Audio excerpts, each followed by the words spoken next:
em nosso 5º CETESP. Seja bem-vindo e um bom trabalho. Dr. Paulo César Frutuoso, já à disposição, bom trabalho. Senhoras e senhores, o nosso bom dia e o agradecimento à Casa Jesus de Nazaré pelo honroso convite de nós aqui estarmos nessa manhã, trazendo algumas informações que nós viemos acumulando ao longo de algumas décadas. E eu espero, sinceramente, dar prosseguimento à excelente palestra que nós acabamos de assistir. E também espero que a expectativa em cima do assunto que nós temos a tratar seja preenchida por essa nossa apresentação despretensiosa.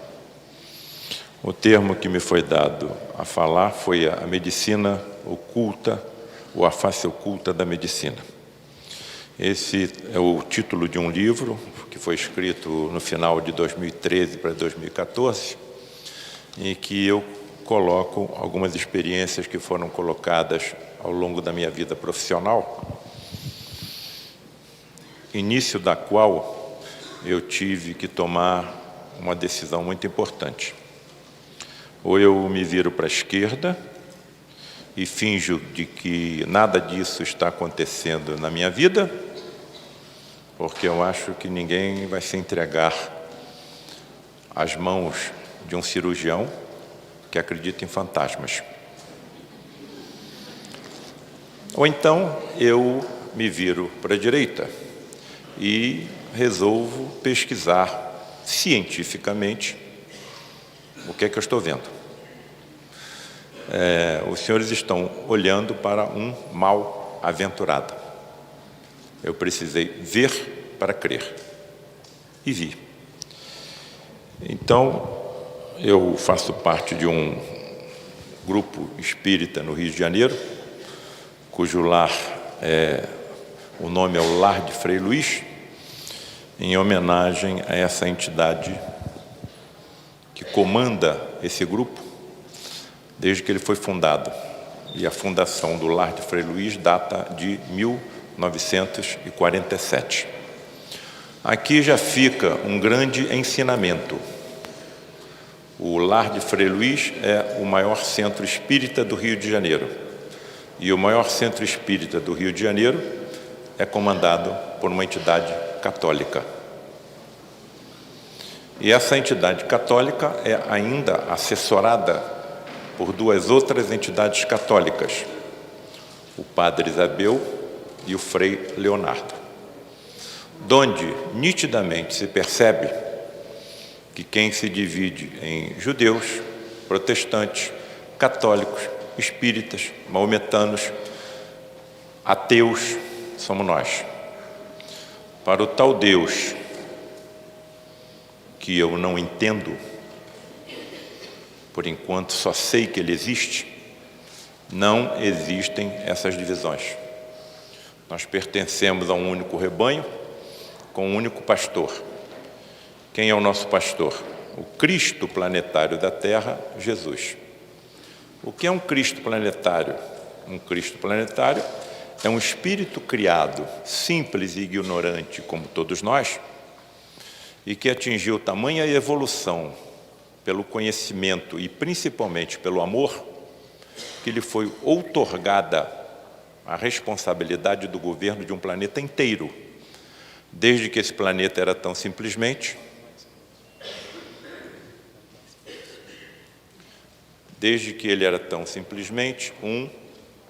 uma poeira cósmica.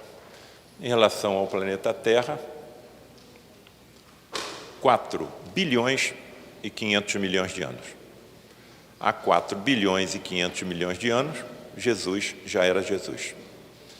Então, é lógico que quando eu abro a mídia a cada dia, eu me preocupo. O aquecimento global está aumentando, as geleiras estão desaparecendo, as espécies estão sendo exterminadas. Então, eu deposito a minha confiança em quem? No Cristo planetário da Terra. Não é possível que alguém que comande um planeta, incluindo aí a sua humanidade encarnada e desencarnada, por 4 bilhões e 500 milhões de anos, deixe esse planeta desaparecer em décadas. Como é que ele vai resolver os problemas que todos nós não temos soluções? Como sempre o fez no passado, encaminhando, através da encarnação, espíritos evoluídos e preparados para trazer as soluções que nós necessitamos. Isso aconteceu em todos os momentos da humanidade. Houve, por exemplo, o merecimento para que nós recebêssemos a informação dos antibióticos. Então, um espírito muito evoluído, preparado, chamado Fleming, com uma série de coincidências inacreditáveis, das quais eu relato nesse 5º livro, chamado A Medicina Mediúnica do Futuro, abriu as portas para a descoberta da penicilina. Houve um momento em que 3/4 do Império Britânico poderia se libertar da Inglaterra. Então, ele encaminha um espírito chamado Gandhi, que nem cristão era, e pregando a não violência e a verdade, liberta 3/4 do Império Britânico. Então, é assim que vai acontecer diante de todos os problemas que nós estamos enfrentando. Soluções econômicas, soluções políticas, soluções sociais, soluções científicas. É nele que eu deposito, então, a minha confiança. Eu não entendo um Deus, porque como é que eu vou entender um ser que é capaz de criar múltiplos universos que se interpenetram entre si e que, segundo as ciências, são infinitos? Não dá para entender um ser desse. Por enquanto, só sei que ele existe. Aqui está uma fotografia, não sei se está dando para ver bem com essa claridade, da entrada do lar de Frei Luís. E a cada reunião, amanhã de manhã nós teremos reunião lá. 4 a 5 mil pessoas comparecem. Então, a minha intenção, quando eu escrevi esse livro, A Face Oculta da Medicina, era esclarecer essas multidões que lá correm sobre o que lá acontece. E aí, então, as fronteiras do lar de Frei Luís foram rompidas, as fronteiras da cidade do Rio de Janeiro foram rompidas, as fronteiras do Estado foram rompidas e a do nosso país também. Então, o livro está correndo, ele e os outros, uma série de estados e também de países, e me parece que nós fazemos parte de um quebra-cabeça que está sendo montado. Eu não falo isso como nenhum orgulho, todos os direitos autorais estão doados para a instituição filantrópica que é o Lar de Frei Luís, mas vejo que está nas nossas mãos realmente uma profunda modificação que vai mudar o rumo da humanidade. Está nas nossas mãos, porque nós somos a única corrente religiosa em que há aproximação entre a ciência e a religião. Houve um encontro, eu não sei se vocês estão vendo com nitidez a imagem. Está claro? A claridade aqui não está dificultando? Se pudesse, não tem como apagar essa luz para ficar mais nítido?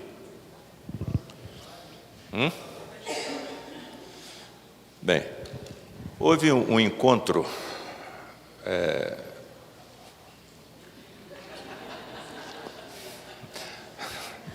que eu não estou vendo. Houve um encontro lá no Rio de Janeiro, no Centro de Tecnologia do Hospital do Fundão. É um dos principais centros de ciência do país. E montaram uma mesa redonda em que seria discutido o fenômeno vida. E chamaram um cientista para falar sobre o início, outro para falar sobre a evolução, outro para falar sobre a finitude, e me convidaram para participar dessa mesa para falar sobre a continuidade da vida. Aí eu comigo mesmo, puxa, será que a ciência já está acreditando que a vida continua depois da morte? Tudo bem. E havia um físico lá que ele falou o seguinte, olha, se nós colocarmos o núcleo de um átomo do tamanho de uma ervilha e colocarmos essa ervilha no centro do gramado do Maracanã, o primeiro elétron vai girar por fora do estádio. E hoje as informações estão nos dizendo que as órbitas mais afastadas do núcleo dos átomos podem ser comparadas à distância entre a Terra e o Sol. Nitidamente, eles estão nos informando que nós somos constituídos por espaços vazios. Então, eu tenho no meu corpo aproximadamente 7 octilhões de átomos. 7 vezes 10, seguido de 23 zeros. Se eu comprimir todos esses átomos, eliminando os espaços vazios que compõem o meu corpo físico, eu caberia na palma da minha mão. E esse restante que ficasse na palma da minha mão, provavelmente seria só energia. Se nós somos espaços vazios, onde é que estão os nossos sentimentos? Onde é que está a ternura? Onde é que está o amor? Onde é que está a saudade? Onde é que está a consciência? Onde é que está o pensamento? Nos neurônios e nas secreções não estão, porque os neurônios e as secreções também são feitos por espaços vazios. Então, a ciência está sendo naturalmente empurrada na direção de acreditar em algo fora da matéria, que nós sabemos o que é. Existe uma coisa em ciência chamada complexidade irredutível. Toda vez que eu falo em complexidade irredutível,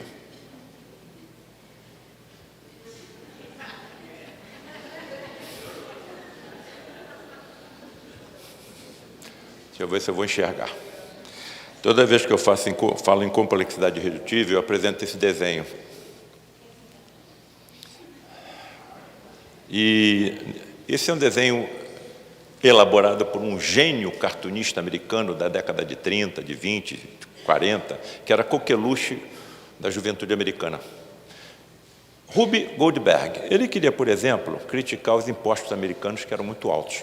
O que ele faz? Ele vai para o meio da rua com uma trombeta e fica protestando contra o governo americano? Não. Ele constrói um desenho em que ele coloca um contribuinte sentando em cima de uma almofada de ar.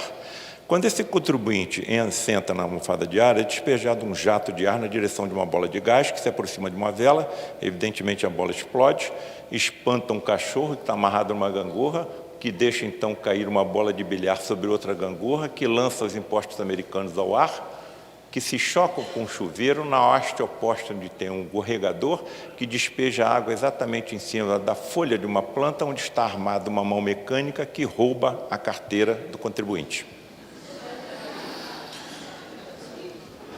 Por que isso é chamado uma complexidade irredutível?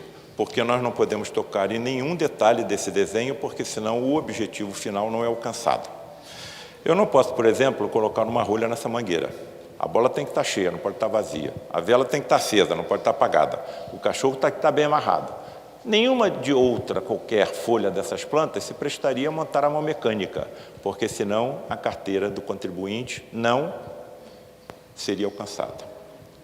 Não posso reduzir nada, não posso tocar em nada. Por isso o nome, complexidade irredutível. Mas tudo que está acontecendo agora em nós são exemplos de complexidade irredutíveis. Por que é que os senhores estão me vendo? Porque os fótons da luz estão refletindo no meu corpo, estão indo na direção da sua retina, e a sua retina está sendo alcançada e é desencadeada uma cadeia de reações químicas que levam à formação da imagem no seu cérebro. Sabe qual é a velocidade da primeira reação química? 1 picosegundo. Sabe o que quer dizer 1 picosegundo? 1 segundo dividido em 1 trilhão de partes. A mesma coisa com o tato, a mesma coisa com o olfato, a mesma coisa com a audição, com a embriogênese, com a deglutição, com a coagulação sanguínea. Tudo que está acontecendo na natureza é complexidade irredutível. E se você for para a estratosfera, já foi tocado isso aqui na primeira apresentação, as complexidades irredutíveis se repetem.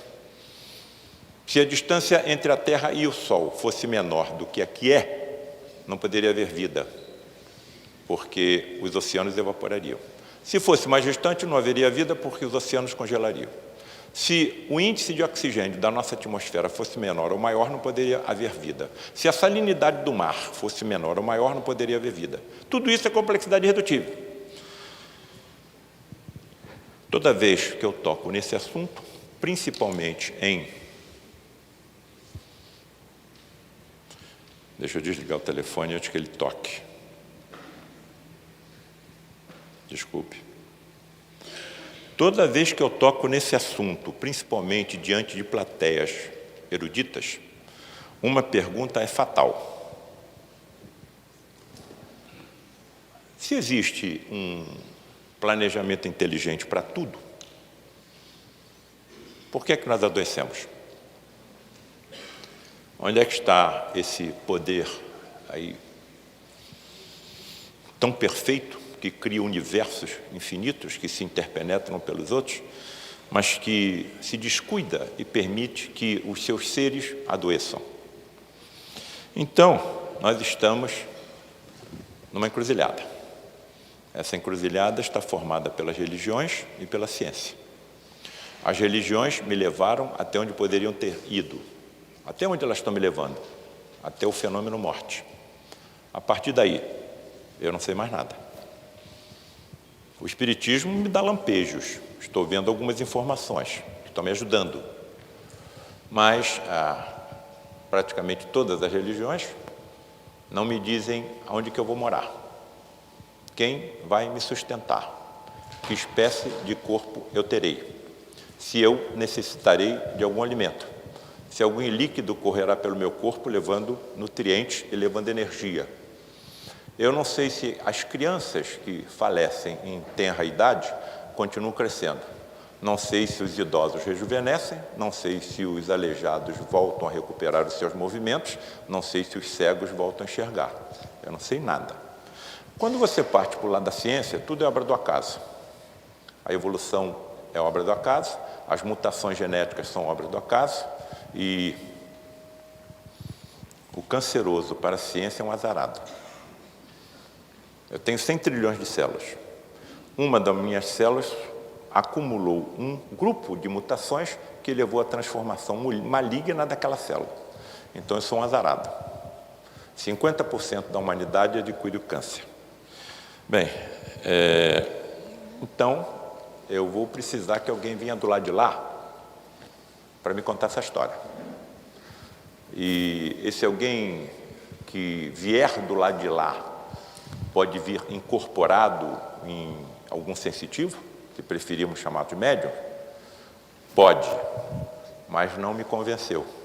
Eu vou querer mais. Daí eu ter alertado já no início da minha apresentação que eu sou um mal-aventurado. Para me acreditar, eu precisei ver. Bem, quem é que voltou do lado de lá?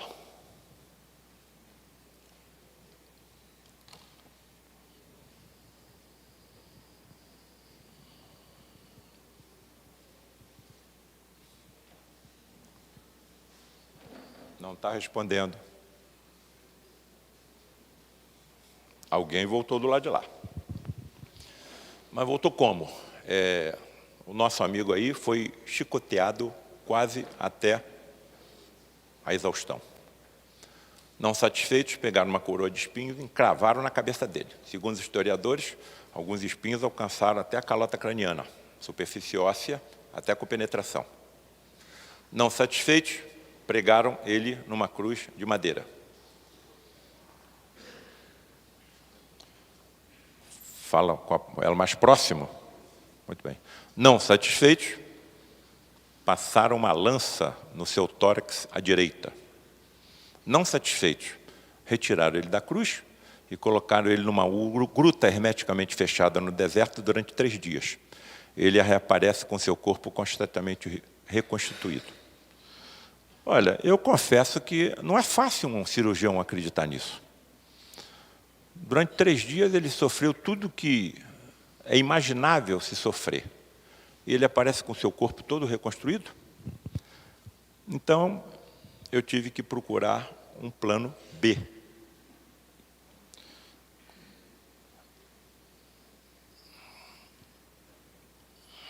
Qual é esse plano B? Uma transposição transuniversais, ou a materialização de um espírito. Até onde eu estou entendendo, eu sou imortal. Isso aqui que eu estou utilizando é um veículo que eu necessito para interagir com esse universo. Mas eu sou imortal. A vida não está no corpo, está sendo transmitida a ela. Quando chegar no momento da minha morte, vai haver uma separação entre os 2 componentes, o vital espiritual imortal e o meu corpo físico. Para onde é que vai o meu corpo espiritual imortal? Vamos tocar mais nisso à tarde. A ciência está chamando de universos paralelos. As religiões estão chamando de plano espiritual, plano celestial, plano astral. Para mim é a mesma coisa. Tanto que o 6º livro, que deve ser saído aí em 2019, o título será Planos Espirituais ou Universos Paralelos? Ponto de interrogação. Quando eu me voltei para a direita e comecei a pesquisar de forma científica o que eu estava procurando, estou apontando para vocês, hein? Encontrei uma série de grandes nomes da história da ciência que tinham pesquisado esses fenômenos e tinham comprovados que eles eram possíveis e verídicos. Se eu tivesse uma tela que se estendesse por toda essa parede, eu colocaria muitos outros nomes da ciência que investigaram o fenômeno e concluíram que ele era verídico. Vou pegar alguns aqui. Camille Flammarion, o maior astrônomo da França, até hoje cultuado pelos franceses. Albert Wallace, elaborador da teoria da evolução junto com Charles Darwin. César Lombroso, pai da medicina forense. Tive o cuidado de colocar nesse grupo Luiz da Rocha Lima, presidente do Lar de Frei Luís, quando eu lá cheguei. E o maior homem que eu conheci na vida, pessoalmente, Luiz da Rocha Lima. Desse grupo, eu vou selecionar 3. Alex Carrel, Prêmio Nobel de Medicina. Por que o Alex Carrel ganhou o Prêmio Nobel de Medicina? Porque foi ele que descobriu as substâncias anticoagulantes. Então, graças ao trabalho desse homem, milhares de vidas estão sendo salvas hoje, porque pode haver transfusão sanguínea, pode haver transplante de órgãos, etc. Peguei um segundo, chamado Charles Richer, Prêmio Nobel de Medicina e Fisiologia, porque foi ele que descobriu a resposta anafilática. Então, graças ao trabalho desse homem, milhares de vidas estão sendo salvas neste momento. E peguei William Crookes, um dos maiores cientistas da história da humanidade, descobridor dos raios catódicos, do elemento tálio, do estado radiante da matéria, e vai por aí afora. Só tem fera. O que existe de denominador comum entre esses pesquisadores? Todos eles estudaram indivíduos extremamente raros em toda a história da humanidade, chamados médiuns de efeitos físicos. Raros, homens ou mulheres. Indivíduos que entram em transe mediúnico com muita facilidade, em palavras bem claras, desmaiam.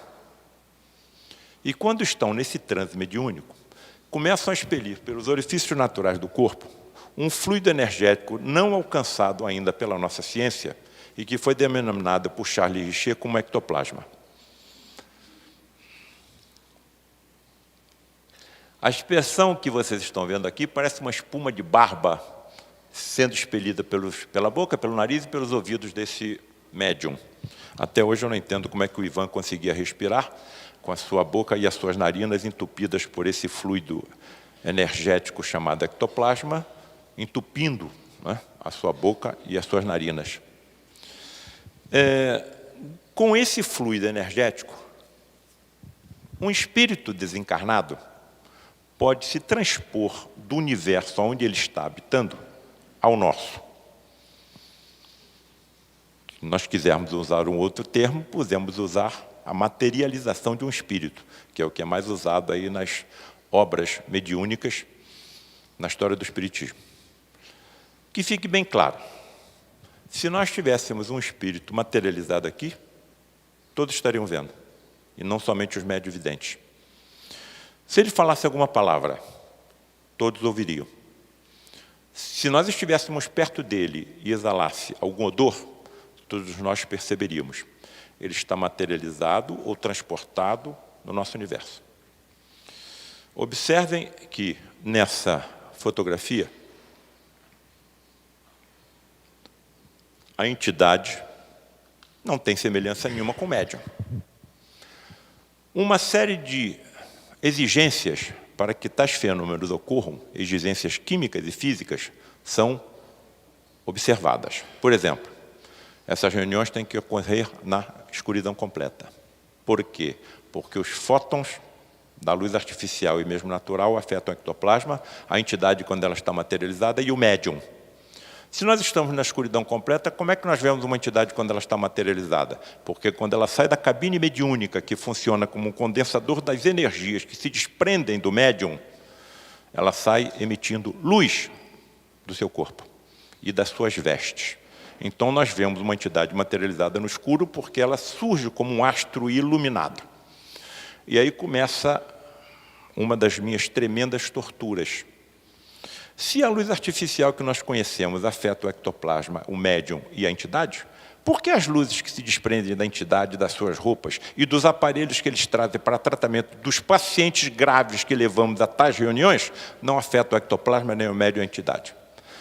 Vou usar uma expressão que eu uso frequentemente. Eu dou aula em 2 faculdades de medicina no Rio de Janeiro, na UERJ e na Escola de Medicina César Marques. E quando eu falo coisas óbvias para os meus alunos, eu utilizo a seguinte expressão: salta aos meus olhos, agride a minha fronte, aperta o meu nariz e puxa a minha orelha, que essas radiações eletromagnéticas apresentam propriedades físicas e químicas diferentes da que nós conhecemos. Então, são de outro universo. É para onde nós vamos quando nós desencarnarmos. Ingressaremos em outro universo. Ingressaremos em outro universo.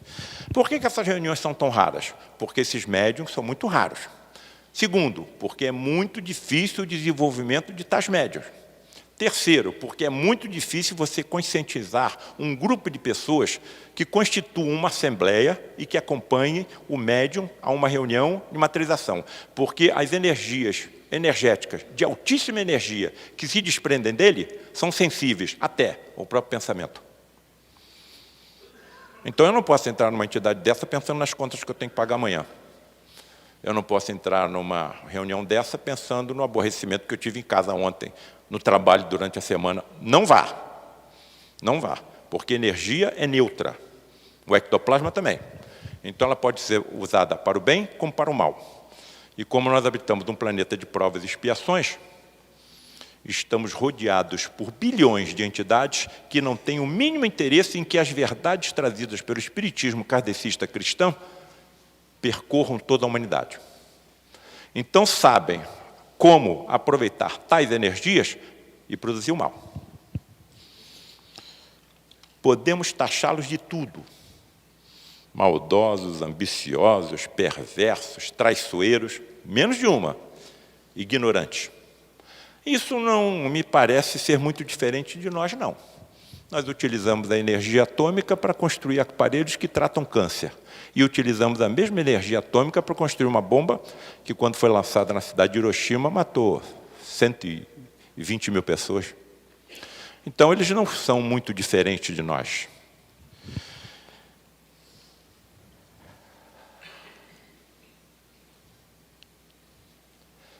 Aqui nós estamos vendo uma dessas raras médiums na história do espiritismo. Ellen Duncan, médium de efeitos físicos inglesa, que durante a Segunda Guerra Mundial foi presa. Foi presa pela seguinte razão: através das sessões de materializações que com ela ocorriam, estavam se materializando marinheiros que tinham morrido nos navios afundados pelos submarinos e aviões nazistas. E o governo britânico estava tentando esconder esta tragédia do povo britânico, já muito sofrido com os bombardeios dos aviões nazistas durante a Segunda Guerra Mundial. O que o governo britânico fez? Mandou um grupo de policiais disfarçados a uma dessas reuniões e, com a entidade materializada, tentaram prender a entidade. Simplesmente a entidade se desmaterializou na mão dos policiais e fragmentos de vestes ainda sobraram e mais nada. Por que eu trago sempre a fotografia da Ellen Duncan junto com uma dessas entidades que foi materializada e fotografada em uma das suas reuniões? Tanto está materializada que ela impressionou um time fotográfico.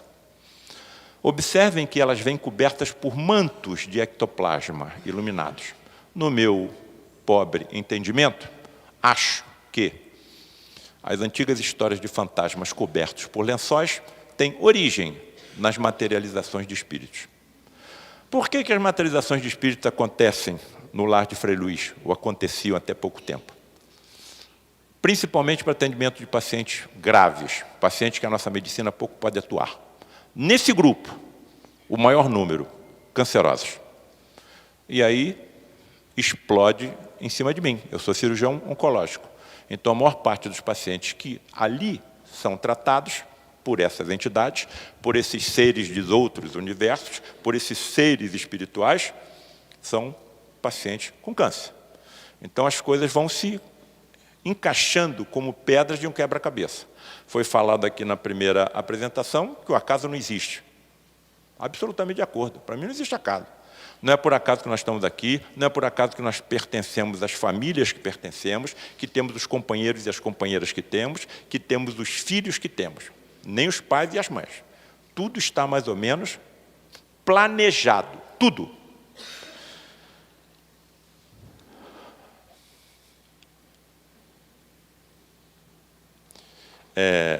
Eu acho que todo mundo conhece essa imagem.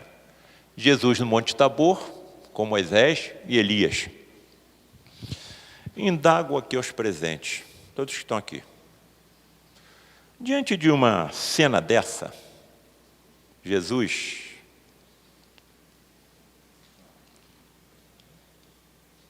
ao lado de Elias e Moisés, algum de nós conseguiria dormir?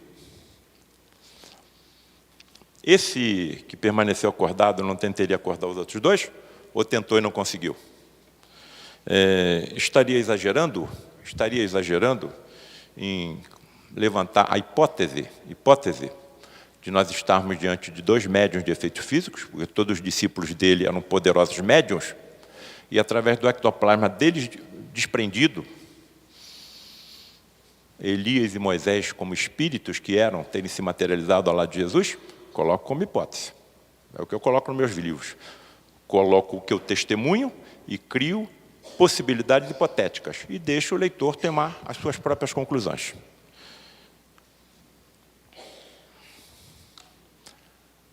Anjos com vestes resplandecentes à beira do túmulo de Jesus? Isso faz lembrar alguma coisa? Espíritos materializados na escuridão que saem da cabine mediúnica, onde o médium fica em transe e apresentam roupas luminescentes? Se tivesse algum médium de efeito físico próximo aí, isso poderia acontecer. Observem que todos os presentes estão vendo isso acontecer. Então eles estariam materializados. E as suas roupas luminescentes poderiam ser as tais vestes com ectoplasma confeccionados com as energias mediúnicas que saem desses médios. A ciência não aceita. Tá bom. Mas a ciência também não sabe muita coisa. Ela mesma admite que só sabe o que acontece em 4% do universo. A ciência não sabe, por exemplo, o que é o magnetismo. Sabe de onde vem a palavra magnetismo? Magia. A ciência não sabe o que é o espaço-tempo, que quando curvado cria as leis gravitacionais. Ela calcula os seus efeitos, mas não sabe exatamente o que é. Então, como estariam essas energias aí imensas que são utilizadas nesses procedimentos, nesses fenômenos? Ainda fora do alcance da nossa ciência. E é muito bem que esteja fora do alcance. Essa energia está em todos nós. Todos nós temos ectoplasma. Todo ser vivo tem ectoplasma. Para a materialização de um espírito, é suficiente para iluminar um estado do tamanho do Rio Grande do Sul por 161 anos. Eu fui chamado para fazer uma apresentação dessa em Lisboa. Aí me ocorreu o seguinte: quantos Portugais cabem dentro do Rio Grande do Sul? 4. Aí multipliquei 161 anos por 4. Quer dizer, a materialização de um espírito, daria para iluminar Portugal por quase 500 anos. Se eu pegar 60 gramas do nosso corpo, isso quem está dizendo é a ciência, 60 gramas do nosso corpo, e medir a energia existente dos átomos de 60 gramas do meu corpo, eu tenho energia suficiente para construir 100 bombas atômicas iguais às que foram lançadas na cidade de Hiroshima. Eu peso 90 quilos, 90 mil gramas, 141 mil bombas atômicas. Se eu soubesse como utilizar essa energia de forma inteligente, talvez eu conseguisse acalmar o mar ou o vento, pelo menos próximo de onde eu estivesse. Talvez tenha sido isso que aconteceu há 2000 anos. Sempre eu uso a palavra talvez. Madalena, não me toques, eu não estou pronto para o Pai. Madalena, não me toques, não estou pronto para o Pai. Não é autorizado que você toque na entidade quando materializada, porque quando você toca, você pode afetar o médium. Isso aconteceu comigo uma única vez, quando uma entidade médica, quem mais se materializa nessas reuniões são médicos desencarnados, que já tiveram um corpo igual ao nosso, e pelo fato de terem passado pelo fenômeno natural da morte, continuam vivos, mais atuantes do que eu, mais inteligentes do que eu, aprendendo mais do que eu, estudando mais do que eu. Então, Paulo César, segure meu braço e aperte lentamente. Eu segurei o braço da entidade materializada e comecei a comprimir. A impressão que eu tinha é que eu estava apertando um maço de papel crepom. Fiquei a ponto de quase os meus dedos se unirem. Me afastei, recuei, a entidade deu meia volta, entrou dentro da cabine e se desmaterializou. Se tanta energia é envolvida em tais processos, como é possível que quase em segundos uma entidade entre na cabine, se desmaterializa e outra saia da cabine materializada? Daí o motivo da ciência não acreditar. Bom, se a ciência não acredita, como é que eu fico vendo isso acontecer durante tanto tempo? Muito simples. Me coloco na mesma posição dos discípulos de Jesus. Não sabiam nada do que ele fazia, não entendiam. Mas se não fosse pelo seu testemunho, nós nem saberíamos que ele existiu. Eu estou colocando o que eu vi, eu e outros colegas médicos, não estava sozinho não, em livros, e deixo que essa garotada que está chegando aqui, cada vez mais inteligente, deem prosseguimento. Porque esses fenômenos, até onde eu estou percebendo, serão paulativamente mais frequentes.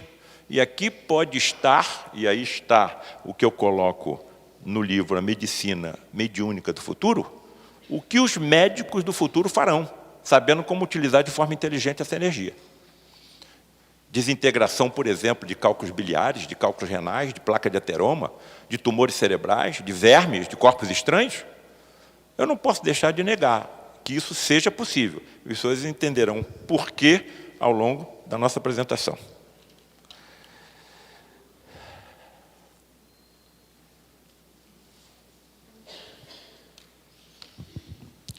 Qual é o médico que vai acreditar numa história dessa? Eu tenho na minha boca 10 tipos diferentes de micro-organismos. Vou cuspir na terra, fazer um cataplasma, uma lama, com bilhões de micro-organismos e vou aplicar na vista do cego, de nascença, e ele vai voltar a enxergar. Convenhamos que não é fácil um médico acreditar. Nós podemos ir a um templo porque nós temos que ir a um casamento, temos que ir a um batizado, alguém que faleceu, e vai por aí fora. Então, estamos ali. Mas, intimamente, é muito difícil o médico acreditar nisso aí. Observem a imagem que será mostrada a seguir. Nós estamos vendo um médium de efeitos físicos, a entidade não está materializada, está super incorporada, ou um termo que eu posso utilizar é a incorporação mediúnica, uma encarnação mediúnica e uma possessão benigna, como foi discutido aqui com um amigo que está presente aqui. Uma possessão mediúnica no bom sentido. A entidade toma conta completamente do corpo do médium, o médium não percebe nada e depois não se lembra de nada. Nós estamos vendo um paciente deitado no leito, sendo atendido por uma dessas entidades médicas super incorporada no médium de efeitos físicos Gilberto Arruda, e pelo seu nariz e pela sua boca está sendo expelida uma substânciazinha branca, que evidentemente é o ectoplasma. Se isso tivesse acontecido à minha frente há 2000 anos, o que é que eu pensaria? E se, como os nossos amigos do lado de lá estão dizendo em todas as obras mediúnicas, cada célula física do meu corpo tem uma correspondente energética, vital, espiritual, no perispírito. E se eu tiver conhecimento científico de como recuperar cada célula que eu tenha perdido, através desse conhecimento científico e na utilização das energias potenciais que existem em mim. Quando eu falei dos 161 anos do Rio Grande do Sul, eu só estou falando das energias físicas, não estou falando das energias espirituais. Bem, eu acredito que isso seja possível, não posso deixar de acreditar.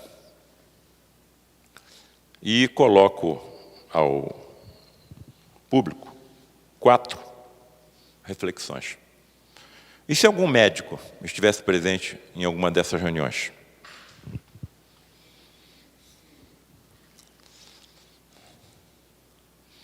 E se algum médico já falecido, porém vivente, em outro plano de existência, ali se materializasse?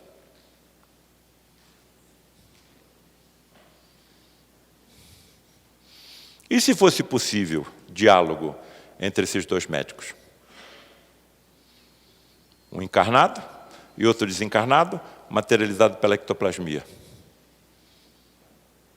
E se tais diálogos continuassem a ocorrer ao longo de 40 anos?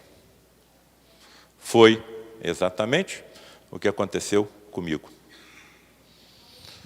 Eu fiquei tão esmagado com tantas provas que eu achei que eu tinha que botar isso aí em livro, principalmente alertando os meus colegas médicos. Nenhum de nós está sozinho. A face oculta na medicina está aí. Nenhum médico está sozinho. Eu sei cuidar da parte física. Quem é que está cuidando da parte mais importante? A espiritual, a eterna, a vital, a energética? Eu não sei. Então, nenhum médico está sozinho. Grupos de médicos estão ao lado dele cuidando da outra parte. Não tem saída, não tem como mais eu negar isso. Esse livro aqui, A Medicina Mediúnica do Futuro, eu já estava com 17 capítulos prontos. E aí eu pensei aqui comigo, que eu coloco aqui, que os médicos do futuro serão médios. Já são médios sem saberem, não acreditam. Não tem problema. Não estou nem um pouquinho preocupado com eles. Nem um pouquinho. O doutor Rocha Lima, o senhor acha que eu tenho que conversar com meus colegas e informar o que eu estou aprendendo aqui no Lar de Frei Luís? Que nenhum deles está sozinho? Que sem ajuda, muitos dos sucessos que nós temos como médicos encarnados não teríamos? Por que você quer falar com seus colegas? Porque eles estudam dia e noite, trabalham até exaustão, ensinam tudo que sabem aos mais jovens, ainda encontram tempo para cuidar da família e não acreditam em nada. Resposta do Rocha Lima: não mexa com nenhum deles, porque eles estão na sua frente. Como estão na minha frente? Não precisam de religiões nem de orações, porque a vida de cada um já é uma prece contínua. Baixei a cabeça, nunca mais toquei no assunto. Nunca mais toquei no assunto. Tem colegas que não acreditam em nada. E eu confesso aos que aqui estão que eu não consigo ter a dedicação que eles têm ao doente. O que é que vai contar do lado de lá? A conduta, não a crença. É a conduta que vai contar do lado de lá. O que nós fizemos. A forma como nós utilizamos do aparelho físico que nos foi dado como alguma forma de missão. E dentro da missão, a responsabilidade dos médicos é tremenda. Então, um médico não pode se utilizar do seu conhecimento para, por exemplo, realizar um aborto. Na hora que a união entre espermatozoide e um óvulo, ocorre a ligação do espírito.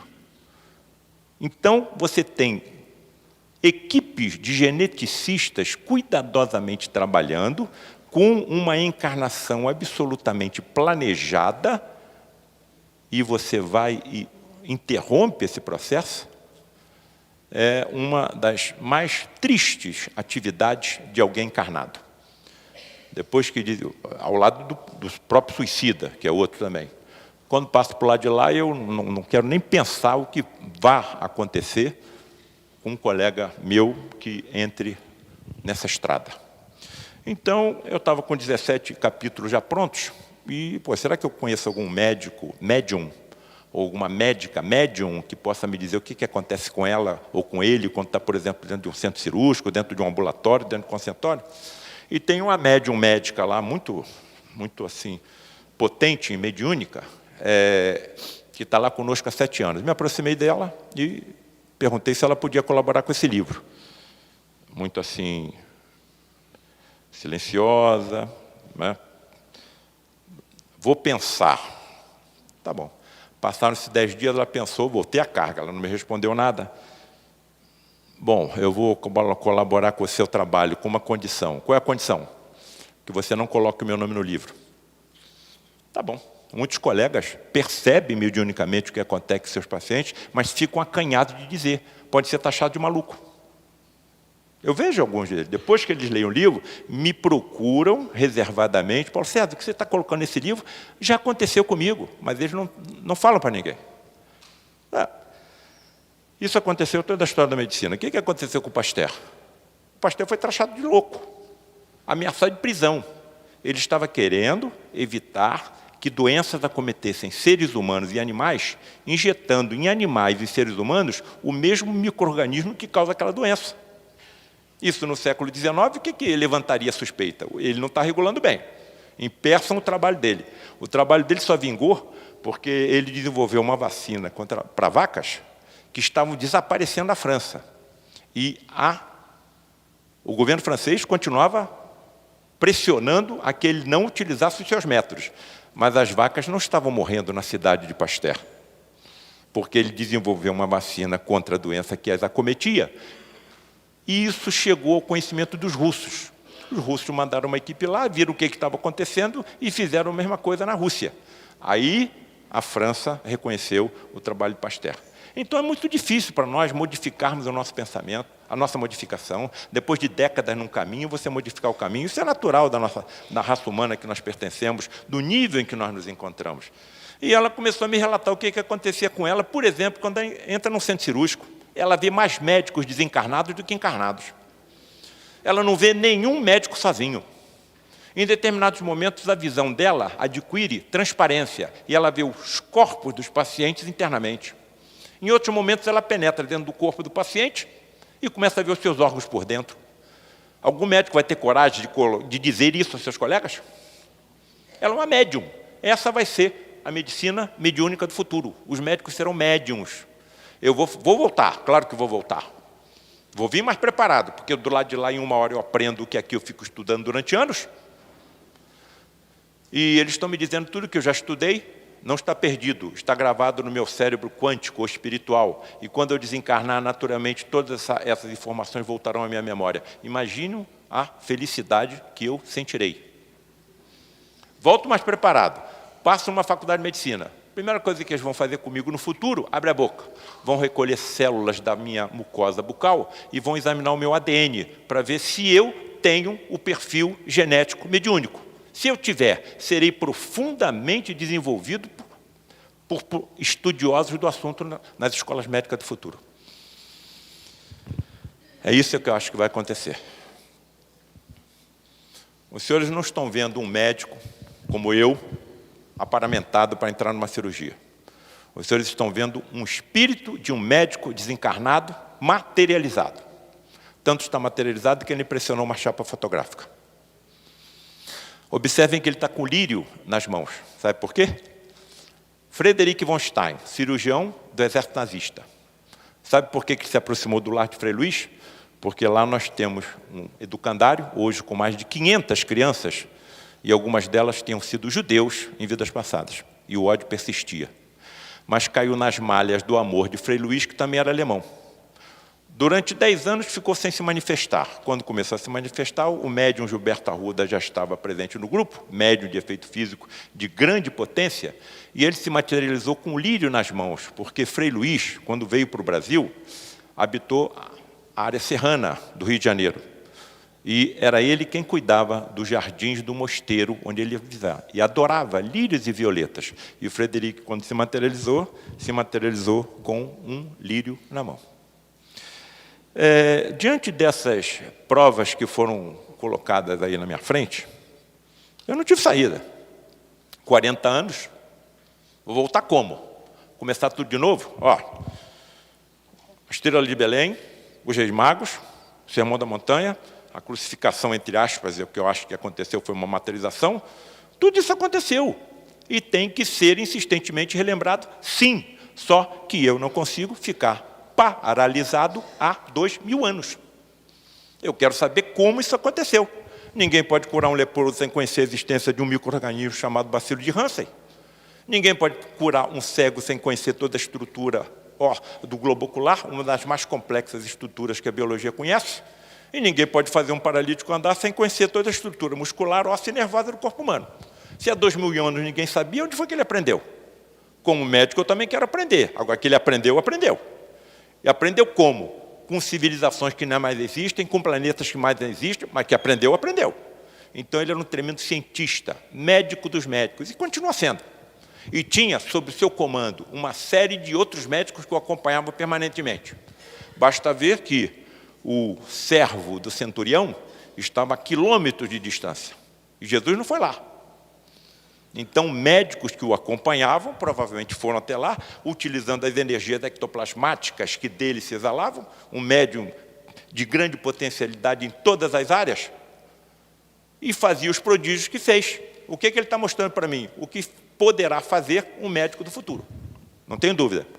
E aí eu fiquei tão esmagado que eu resolvi botar esse livro aí, escrever esse livro, a Face Oculta da Medicina, ele está na 2ª edição.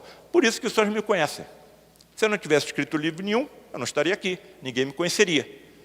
E nos últimos 3 anos, já me levaram aí 4 vezes para a Europa para falar em faculdade de medicina. É impressionante a sede de informação. Todos querem saber, finalmente, quem somos, de onde viemos e para onde é que nós estamos indo.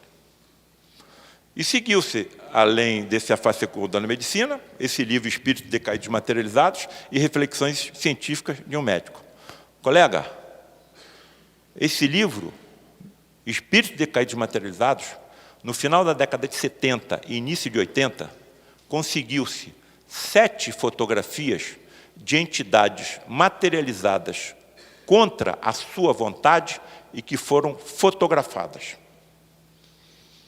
O acervo ficou todo na mão do Rocha Lima, ele escreveria o livro, mas ele ficou senil e não pôde escrever. E o acervo todo veio na minha direção e nós, então, escrevemos o livro. Trabalhei 18 anos nesse livro. E Frei Luiz nunca deixou que ele fosse editado. Depois eu entendi por quê. A Face Oculta da Medicina tinha que vir na frente para preparar o terreno, que era um livro muito contundente. 10 ou 12 pessoas participavam dessas reuniões. Eu participei das 2 últimas. Eu estava chegando, em 1978, lá no Lar de Frei Luiz. E nós só víamos a fotografia no dia seguinte, porque a reunião estava no escuro, e um fotógrafo conosco com seu equipamento montava na direção da porta da cabine, e nós aguardávamos um sinal da cabine. Quando via o sinal da cabine, ele disparava a máquina, e nós só víamos ver a imagem revelada no dia seguinte. Eu não tive coragem de colocar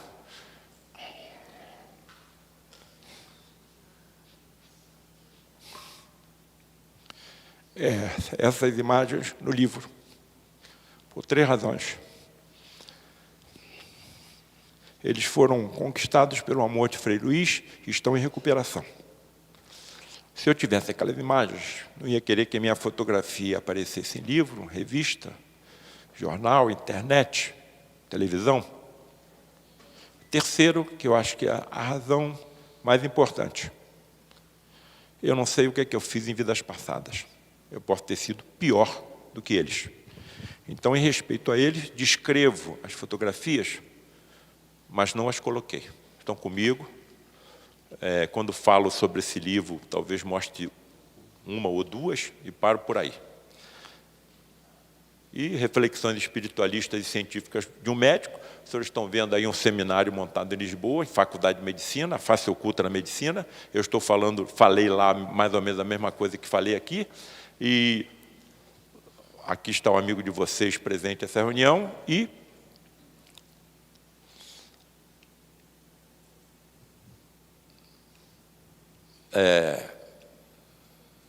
agora estou entendendo a dificuldade que o meu colega teve. E esse auditório é repleto, você está médico, farmacêutico, enfermeiro, biólogos, botânicos, veterinários.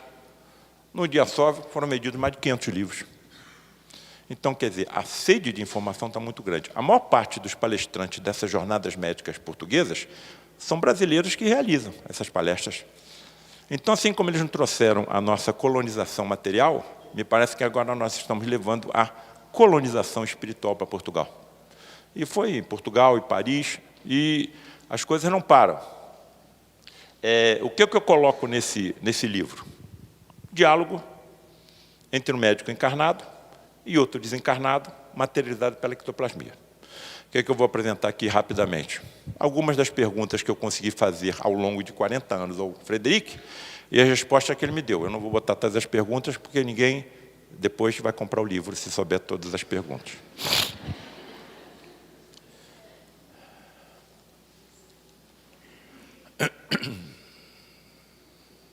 Frederic, por que esses pacientes submetidos a cirurgias hiperfísicas não acusam dor durante o procedimento? Sabe o que é uma cirurgia hiperfísica? Aquelas que ultrapassam o limite físico do corpo humano. Nunca vi a utilização de qualquer instrumento metálico. Se eu visse, eu me afastaria. Sou cirurgião, então eu não vou ficar à vontade vendo a utilização de instrumento metálico que não tenha sido esterilizado. O que eu via era a utilização das mãos e da tal força mental que está em todos nós. E essa força mental, ela tem energias incalculáveis em cada um de nós. Não temos, então, merecimento, nem temos ainda constituição genética para utilizá-la. O médico do futuro e outros seres humanos do futuro, sim. O que um terrorista não faria se soubesse como utilizar essa energia hoje? Então, não temos ainda merecimento nem condições genéticas para utilizar. Então, por que esses pacientes que são submetidos a cirurgias, inclusive com sangramentos e extrações de peças cirúrgicas, algumas delas eu mesmo extraí e mandei examinar, não sente dor? O Frederic aqui está novamente super incorporado no seu médium. Super incorporado no seu médium. Estão vendo nitidamente sangramento. Certa vez eu perguntei, Frederic, você sabe, através até da tua possibilidade de atuação em nível molecular, poupar vasos sanguíneos? Sim. Então, por que você deixa ter sangramento? Você não sabe remover o que tiver que ser removido, ou desintegrar, ou desmaterializar o que tiver que ser desmaterializado, que for permitido de acordo com a bagagem kármica de cada paciente? Sim, eu posso fazer sem sangramento. Então, por que deixa sangrar? Para aumentar a fé do doente e a sua. Tudo bem. Qual foi a resposta que o Frederic me deu? Endorfinas encefalinas. Um mecânico de automóveis não poderia me dar essa resposta. O médium era mecânico de automóveis. Encefalinas e endorfinas, o nome está dizendo, endorfinas, morfinas internas, são produzidas pelos nossos neurônios. Algumas dessas endorfinas produzidas pelos nossos neurônios têm uma capacidade até de 200 vezes maior do que qualquer morfina que você compre no mercado. Com uma vantagem: não leva dependência. Está em nós? E se os nossos anestesistas soubessem como fazer isso? É o que eles provavelmente vão fazer no futuro. Serão médiuns. Então saberão como estimular o sistema nervoso dos seus pacientes a produzir essas endorfinas e encefalinas. Isso foi descoberto em dromedários e camelos no deserto do Saara, mascando frutos espinhosos, com as gengivas sangrando, ainda apanhando do condutor e sem demonstrar nenhum sinal de dor. Os biólogos se sentiram assim curiosos e começaram a pesquisar. A primeira coisa que procuraram foram alguma substância anestésica no fruto. Não tinha. Então vamos examinar o plasma desses animais quando eles estiverem mastigando esses frutos. E encontraram as endorfinas e encefalinas.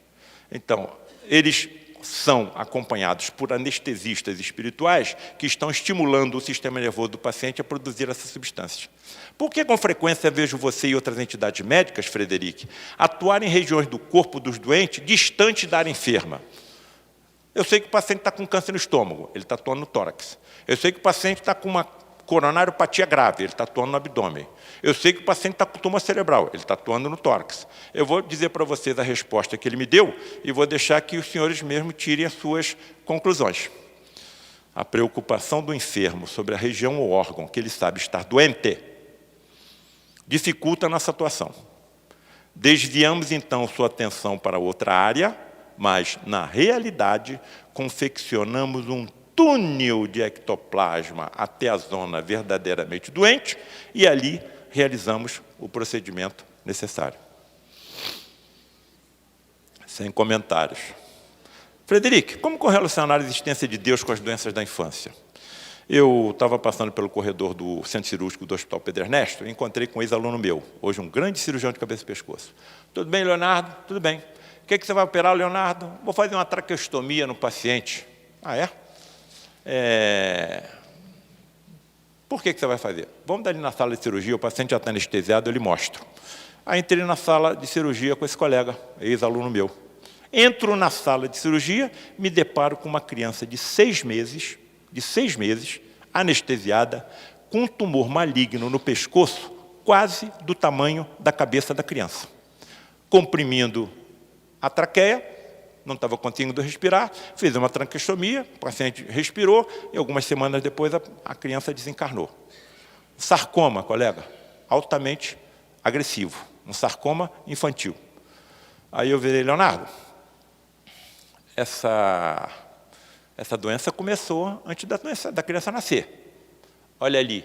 Aí, na imagem iluminada do negatoscópio, onde a gente coloca as radiografias para serem vistas, estava a tomografia da mãe grávida. E na tomografia da mãe já estava presente o sarcoma cervical no feto. Cadê Deus? Está descansando? Está distraído? Está passeando? Está dormindo?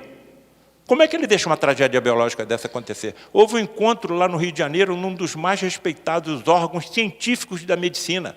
Assunto: espiritualidade, saúde e medicina. Estão estudando a possibilidade de colocar isso como cadeira obrigatória nas escolas médicas, como já existe em outros países do mundo. Aqui existe. Já tem 6 universidades no Brasil com isso. Taubaté é uma, estamos indo para Taubaté em novembro. Botaram 5 palestrantes para falar, colega. Cada um falou meia hora. Um bispo católico, um rabino, um representante do espiritismo, um filósofo e um monge budista. Entrou o representante, bispo católico e pediatra. Diante da dor e da doença, nós temos que nos manter firmes. Anotei aquela frase, estava na plateia. Entrou um rabino. Diante da dor e da doença, a palavra porquê não faz parte do nosso dicionário. Anotei aquela frase. Terminou a apresentação dos 5, o presidente da mesa passou a palavra para os acadêmicos, representantes da instituição, para que fizesse algum comentário, alguma pergunta. Ninguém. Aí passou a palavra para a plateia. Alguém da plateia quer fazer algum comentário, alguma pergunta? Ninguém. Aí algum espírito levantou meu braço. Olha que eu fiz uma força danada para não subir. Aí veio um representante com microfone, se identifique e faça seu comentário, a sua pergunta. Me identifiquei e mostrei. Sabe que mostrei não, falei o paciente que nós tínhamos encontrado lá no Pedro Ernesto é esse. Então, qual é a orientação que eu tenho? Eu tenho que chegar perto desse paciente e pedir para ele se manter firme? Se um aluno de medicina me perguntar por que um ser infinitamente justo, infinitamente bom, infinitamente sábio, onipresente, onipotente, onisciente, permite uma tragédia biológica dessa numa criança que nem nasceu, o que eu vou dizer para esse aluno de medicina? Que o porquê não faz parte do nosso dicionário? Se o porquê não fizesse parte do nosso dicionário, nós estávamos habitando caverna da Idade da Pedra. Então é melhor não colocar, que nós vamos ser ridicularizados. Então vejam a dificuldade de nós conseguirmos escalar a imensa montanha que temos à frente, mas estamos subindo. Todo mundo já deve saber o que o Frederic me respondeu. Entenda os tumores como aspiradores das impurezas do espírito e tudo se esclarecerá. Acabou. Agora, se a criança nem nasceu, como é que essas impurezas foram para lá? Salta aos meus olhos, agride a minha fronte, aperta o meu nariz e puxa a minha orelha, que foram depositadas pelo espírito em vidas passadas. Então, muitas das doenças que nós possuímos, principalmente o câncer, funciona como aspirador. Certa vez eu falei isso, um professor me procurou, Paulo César, o espírito é imortal? Sim. O corpo físico temporário? Sim. E o tumor, ele aspira as impurezas do espírito? Sim. Então, por que você opera os seus pacientes? Por que você não deixa o câncer continuar limpando o espírito? O espírito é imortal. Professor, porque eu não sei até onde deve ir o sofrimento de alguém. Então, eu, como médico, tenho que fazer tudo que estiver ao meu alcance para aliviar, para curar e para consolar. Porque Deus age nas criaturas através das criaturas. Como você e outras entidades médicas podem visualizar o interior dos corpos dos doentes trazidos para tratamento? Eles traziam até instrumentos materializados em punhos fechados e que faziam jorrar tremendas energias eletromagnéticas luminosas sobre o corpo dos pacientes. Nós percebíamos até a mudança da coloração. Em procedimentos mais profundos, a coloração se aproximava do azul, do violeta, porque apresenta... me ajuda aí.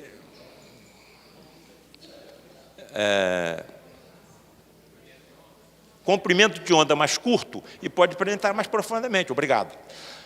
Quando eram procedimentos mais superficiais, se aproximavam mais do vermelho e do laranja, com comprimento de onda mais largo, não precisava entrar em grandes profundidades. Então eu ficava vendo aquilo tudo extasiado, meu Deus, o que está sendo colocado na minha frente? Aonde que essa estrada vai me conduzir? Certa vez, já no início, 40 anos, passa pela minha cabeça, será que não é um médium que está se cobrindo de lençol e acendendo lanterna por baixo? Imediatamente tirei aquilo da minha mente. Tarde demais. Saiu uma entidade materializada da cabine, um preto velho chamado Jeremias, chegou perto de mim materializado e falou assim, Paulo César, você quer conhecer a realidade da vida? Quero. Me pegou pela gola e me arrastou para dentro da cabine onde estava o médium. Eu vi o médium envolto em cobertores com uma diminuição aproximada de 30% a 40% da sua massa física. E a entidade do meu lado materializada. Eu olhava para a entidade e olhava para o médium, olhava para o médium e olhava para a entidade. Como é que o médium podia sobreviver a uma situação dessa? O que estava acontecendo com o coração, com o cérebro, com a corrente sanguínea, com os rins? Então, é uma ciência imensa, imensa, inacreditável, que está começando a ser colocada à nossa frente. Muito mais complexa do que aquela como médicos que cuidam do corpo físico conhecem.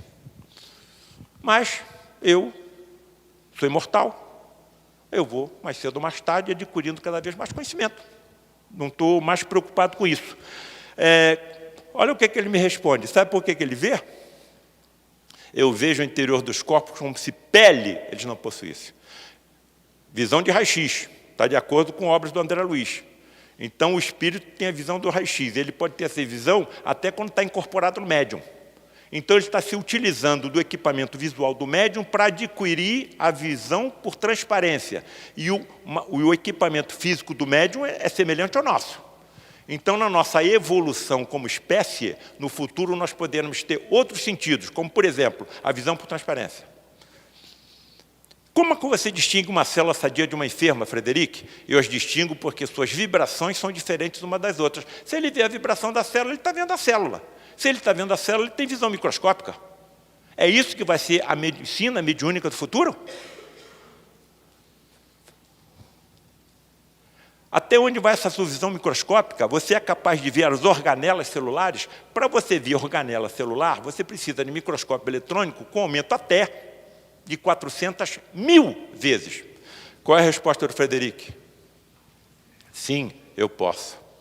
E aí você perde o controle, porque essa energia ela está sendo utilizada em benefício do doente. E você fica utilizando essa energia para fazer pergunta à entidade médica, tentando aliviar a tua curiosidade científica.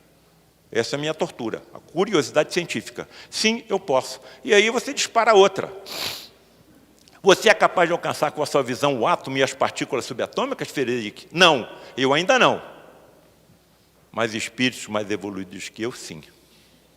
O que um físico não faria se ele pudesse ter essa visão? Ver átomo, partícula subatômica? O maior sofrimento dos cientistas, que você citou aqui, é entrar numa linha de pesquisa e ver no horizonte o término do seu trabalho. Mas ele está ficando cada vez mais idoso e ele sabe que vai morrer antes de alcançar o término. Se ele não acreditar na sobrevivência do espírito, como você citou, o sofrimento dele é terrível. E a alegria que ele sente quando passa por lá de lá? Que ele pode dar continuidade ao seu trabalho e ainda influenciar outros que aqui ficaram dando continuidade ao seu trabalho. E para terminar, Frederic, essa aqui então foi... Qual a razão espiritual para essa doença chamada síndrome de Larsen? A Inquisição. Entrou uma senhora empurrando uma cadeira de rodas numa das nossas reuniões públicas, onde eu fico, sala 1, onde são atendidos os pacientes mais graves. Não era materialização. Essa menina tinha 33 anos, toda deformada, principalmente nas articulações. Uma traqueostomia, toda edemaciada por uso de corticóide em altas doses. E aí o Frederic falou assim, Paulo César, veja o que nós fazíamos na Inquisição. O grupo de Frei Luís é oriundo da Inquisição. Se eu utilizo hoje ferro e aço para aliviar e para curar, quando eu era da Inquisição, eu usava para torturar e para matar. Só um cirurgião sabe que passa um cirurgião. Quando corre tudo bem, eu estava ali, já recebi um telefonema de uma paciente que eu operei ontem. Aí você já treme. Alguma coisa não está dando certo. Então essa é a vida do cirurgião. Fora o que eu devo ter passado antes de vir para cá. Frederic, o que é que nós fazíamos? Essa jovem era uma das nossas cúmplices na manipulação dos instrumentos de tortura da Inquisição. Aí me aproximei da mãe da menina e perguntei assim, minha senhora, como é o nome da doença da sua filha? Aí ela falou, síndrome de Larsen. Escrevi, fui para casa, abri, uma doença genética incurável. Foi descrita por um cirurgião chamado Joseph Larsen, em 1950, daí o nome, síndrome de Larsen. Afeta 1 em cada 100 mil indivíduos, então é uma doença rara. Mutação genética, única, num gene chamado FNLB, que produz uma proteína chamada filamina B. Se o gene está alterado, a proteína está alterada.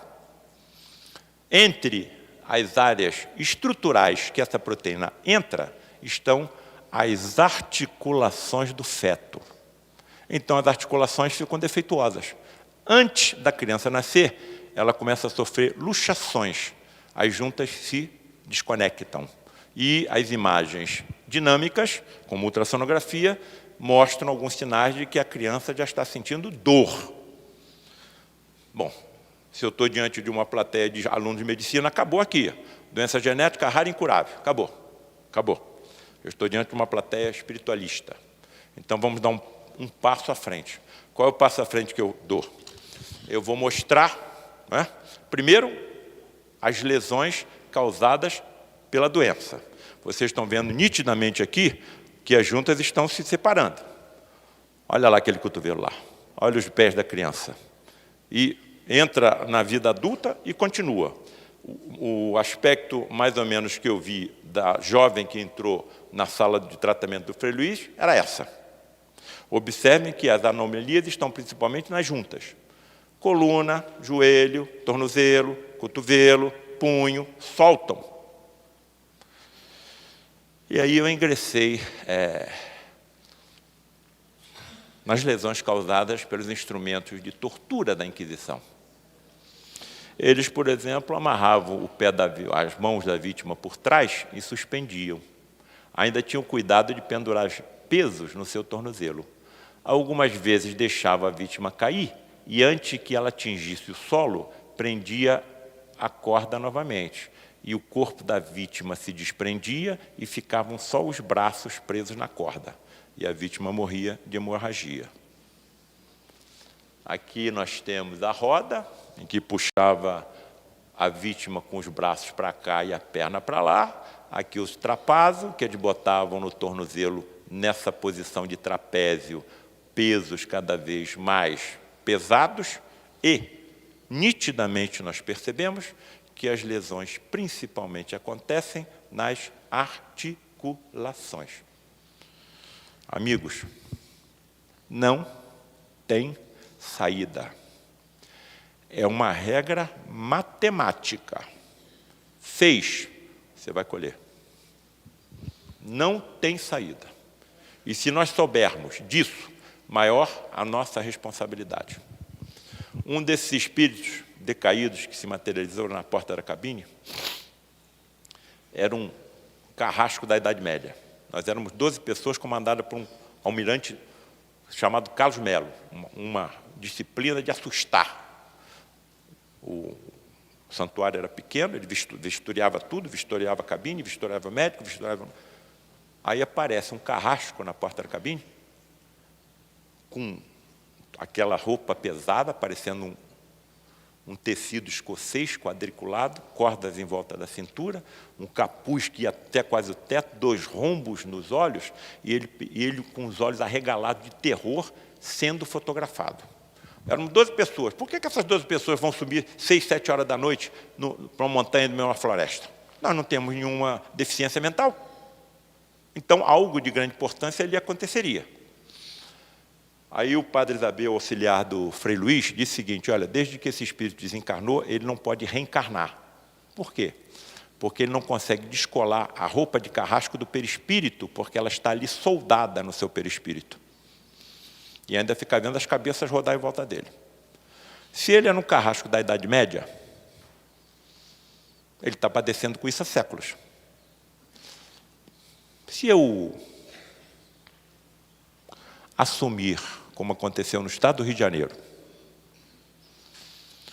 um cargo de secretário de saúde e desviar 600 milhões de reais, quantas cabeças eu estou decepando? Se soubessem o que os aguarda, estariam fazendo o que estão fazendo?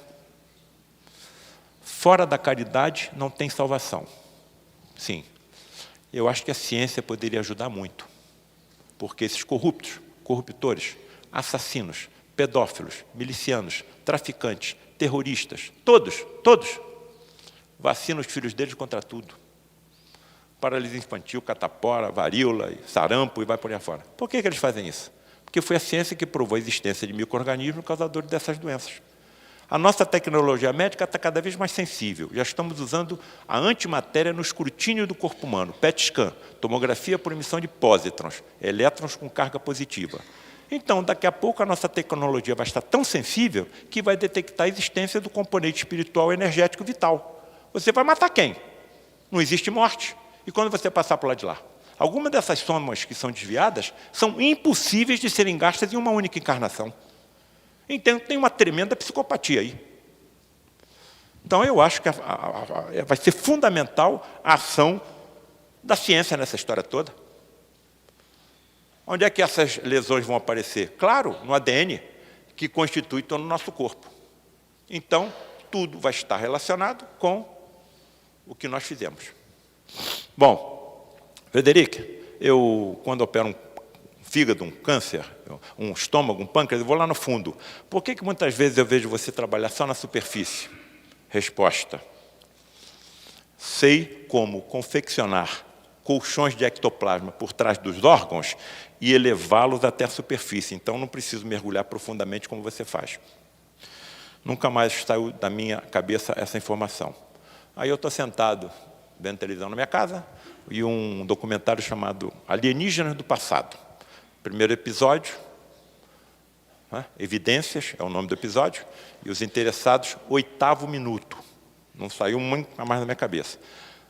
Estão falando da construção da pirâmide de Gizé.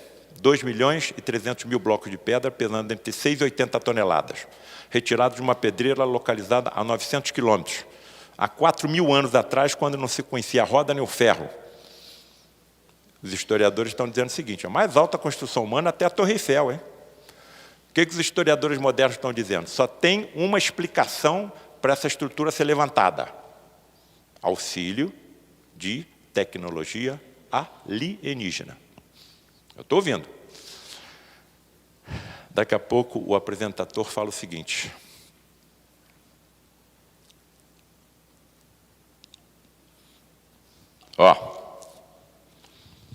foram encontradas algumas descrições em túmulos antigos do Egito de que os construtores sabiam como colocar uma estreia substância branca por baixo das pedras, e quando isso acontecia, elas facilmente levantadas e transportadas.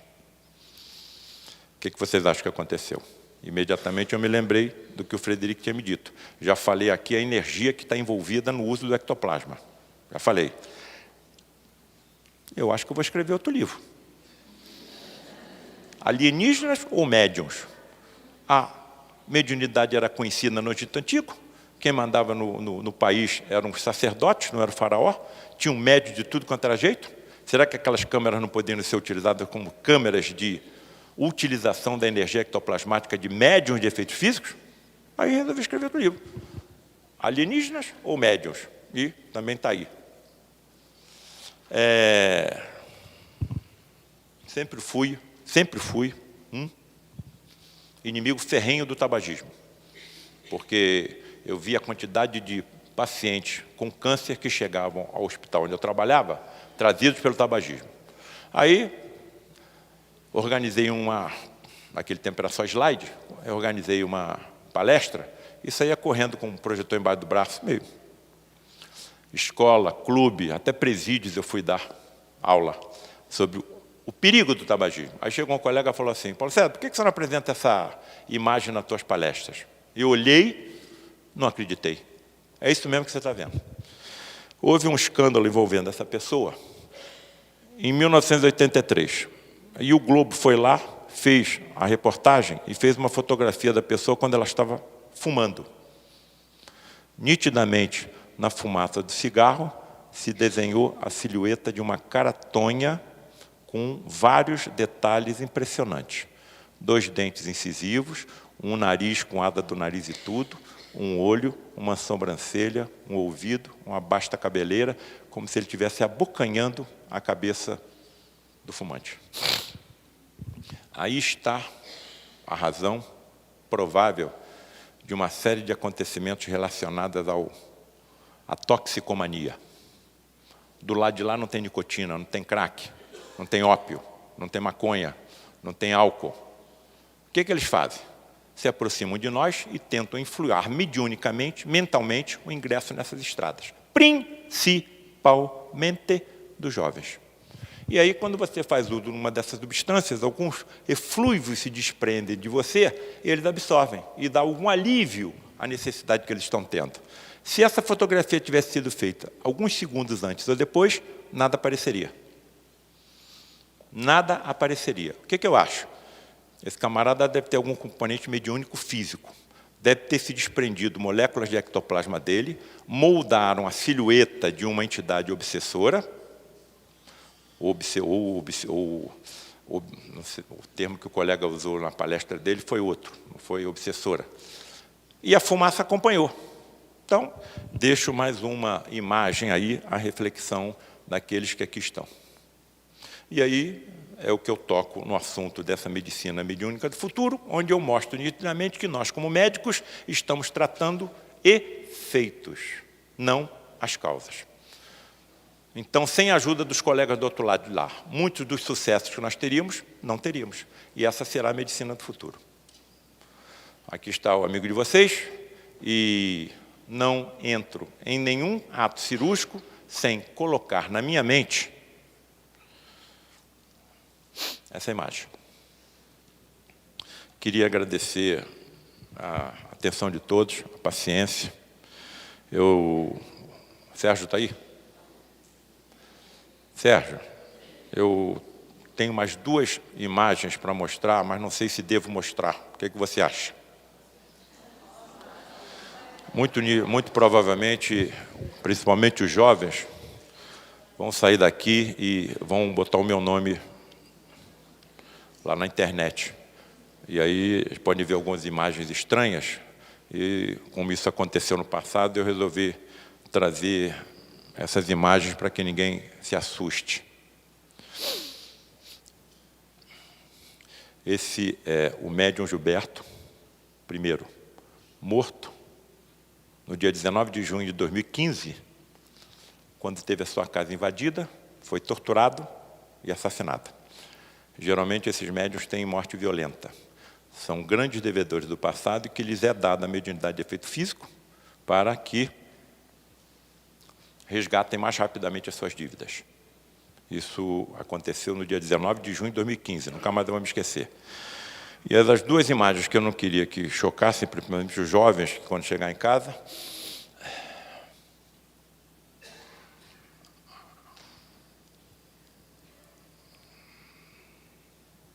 é que eu toco contrabaixo em banda de rock. E que eu também sou dançarino profissional.